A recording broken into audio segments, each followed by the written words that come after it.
12월 7일 수요일입니다. 전도서 5장 8절로 20절 말씀.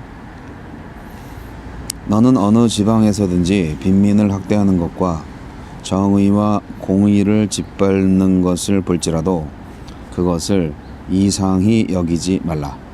높은 자는 더 높은 자가 감찰하고 또 그들보다 더 높은 자들도 있음이니이다. 땅의 소산물은 모든 사람을 위하여 있나니 왕도 밭의 소산을 받느니라. 은을 사랑하는 자는 은으로 만족하지 못하고 풍요를 사랑하는 자는 소득으로 만족하지 아니하나니 이것도 헛되도다. 재산이 많아지면 먹는 자들도 많아지나니 그 소유주들은 눈으로 보는 것 외에 무엇이 유익하랴. 노동자는 먹는 것이 많든지 적든지 잠을 달게 자거니와 부자는 그 부요함 때문에 자지 못하느니라. 내가 해 아래에서 큰 패단되는 일이 있는 것을 보았나니 곧 소유주가 재물을 자기에게 해가 되도록 소유하는 것이라. 그 재물이 재난을 당할 때 없어지나니 비록 아들은 낳았으나 그 손에 아무것도 없느니라. 그가 모태에서 벌거벗고 나왔은즉 그가 나온 대로 돌아가고 수고하여 얻은 것을 아무것도 자기 손에 가지고 가지 못하리니 이것도 큰 불행이라. 어떻게 왔든지 그대로 가리니 바람을 잡는 수고가 그에게 무엇이 유익하랴. 일평생을 어두운 데에서 먹으며 많은 근심과 질병과 분노가 그에게 있느니라. 사람이 하느님께서 그에게 주신 바 그 일평생에 먹고 마시며 해 아래에서 하는 모든 수고 중에서 낙을 보는 것이 선하고 아름다움을 내가 보았나니 그것이 그의 몫이로다. 또한 어떤 사람에게든지 하느님이 재물과 부요를 그에게 주사 능히 누리게 하시며 제 몫을 받아 수고함으로 즐거워하게 하신 것은 하느님의 선물이라. 그는 자기의 생명의 날을 깊이 생각하지 아니하리니 이는 하느님이 그의 마음에 기뻐하는 것으로 응답하심이니라.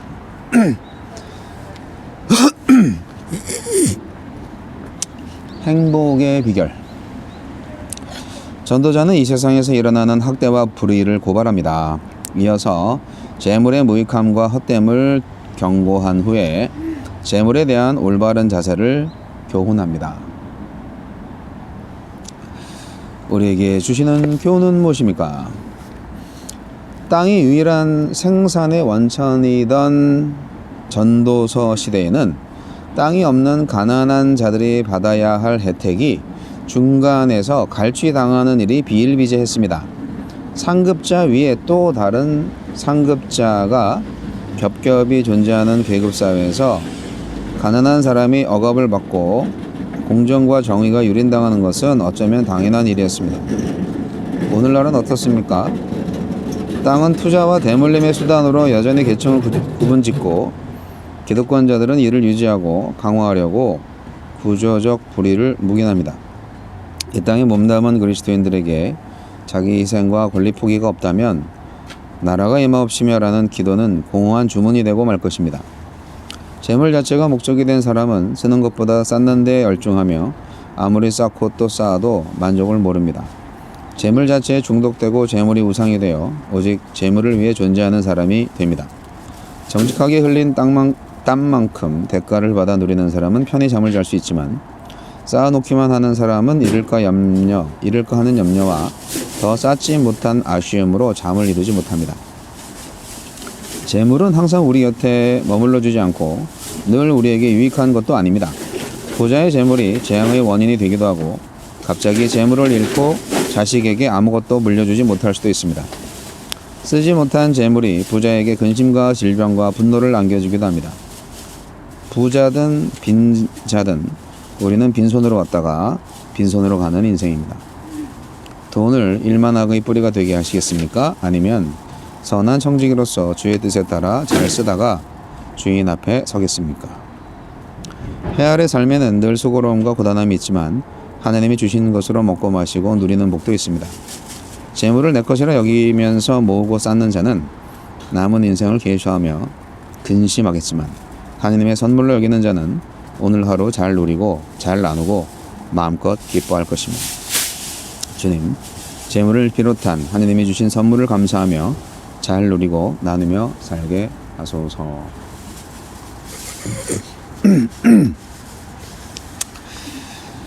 오늘 제목이 행복의 비결인데요. 뭐가 행복의 비결인지 잘 모르겠어요. 말씀이 생각보다 어렵습니다.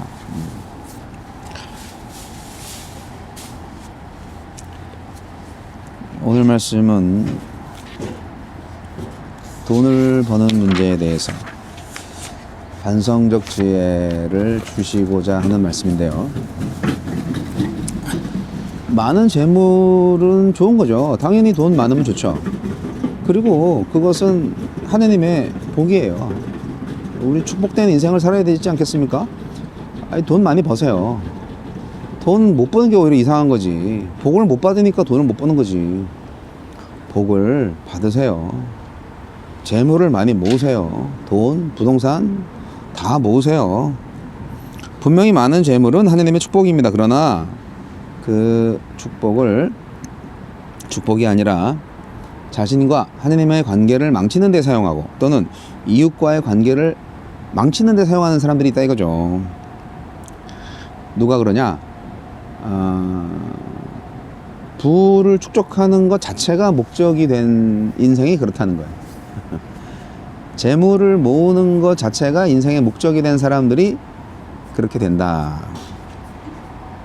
그는 어떤 인생이냐? 쓰는 것보다 쌓는 데 열중하고 쌓고 또 쌓아도 만족을 모르는 거죠. 재물 자체에 중독이 되고 재물이 우상이 돼서 오직 재물을 위해서 사는 존재가 되는 겁니다. 그런 사람은 그 자체가 지옥이죠.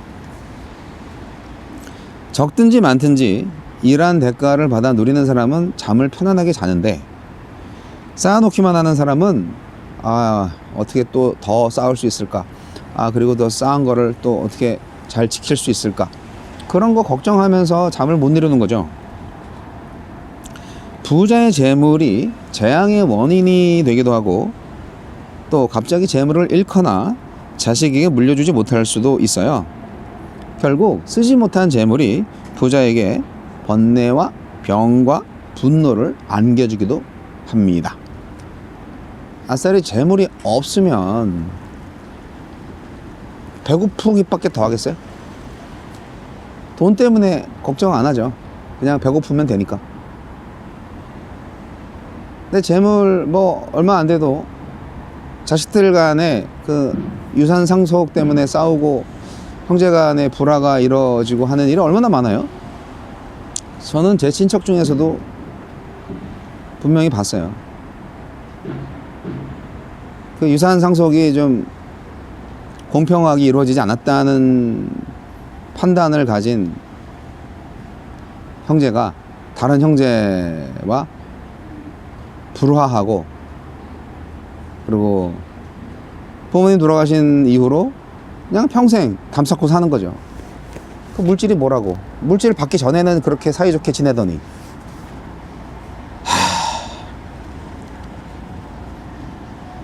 그게 물질에 대한 우리의 마음 태도에 문제가 있다. 있다가도 없고 없다가도 있는 게 물질이라고 생각을 하셔야지. 부는 하느님의 선물입니다. 분명합니다. 하느님의 선물로서의 부를 누려야 됩니다. 해 아래 삶에는 늘 수고로움과 고단함이 있지만 그것이 하느님께서 인생에게 허락하신 그런 거는 다 아니죠. 부자로 살게도 해주세요. 그렇게 가난하게 살아라고 사명을 주신 거 아니에요. 그런데 그거를 잘 다룰 수 있어야 된다는 겁니다. 진짜 우리가 좌로나 우로나 치우치지 않고 정말 쓰러지지 않고 시험 들지 않고 하느님이 주신 부를 어떻게 하면 잘 다룰 수 있을까?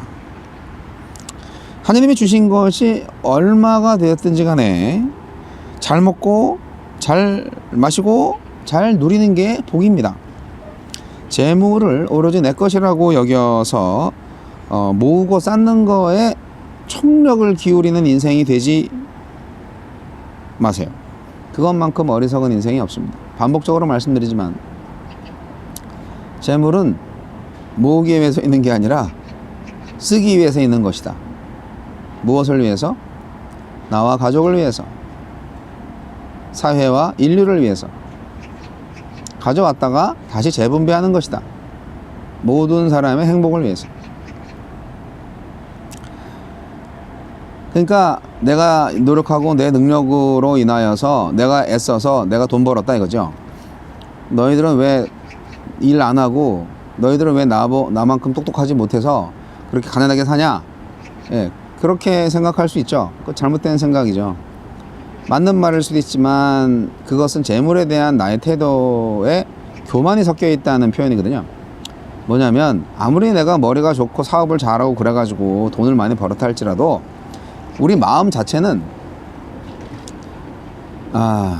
이것이 하느님의 선물이다, 그렇게 생각을 해야 되는 거예요. 월급을 받든 뭐 사업을 통해서 돈을 벌든 모든 부의 축적은 하느님의 선물이다, 이런 마음이 있어야 되는 거예요.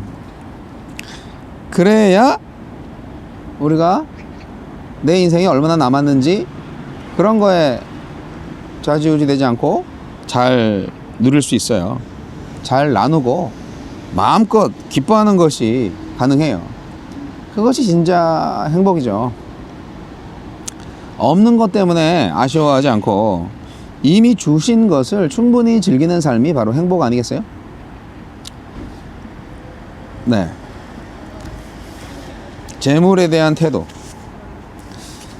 많은 사람들이 정말 돈 때문에 힘들어합니다. 근데 뭔가 더 가지고 싶어하는 그 마음, 그 마귀가 주는 거거든요. 하나님께서 우리에게 주시는 선물에 대한 감사한 마음, 그리고 재물을 우리가 축적하는 이유는 하나님께서 서로 사랑하라는 그 말씀을 더 잘 제대로 실천하기 위한 도구로 사용하기 위해서 재물을 더 많이 모으고 잠시 축적할 뿐이다 라고 생각하실 수 없나요? 네. 행복의 비결 전도서를 통해서 새롭게 배워보시기 바랍니다.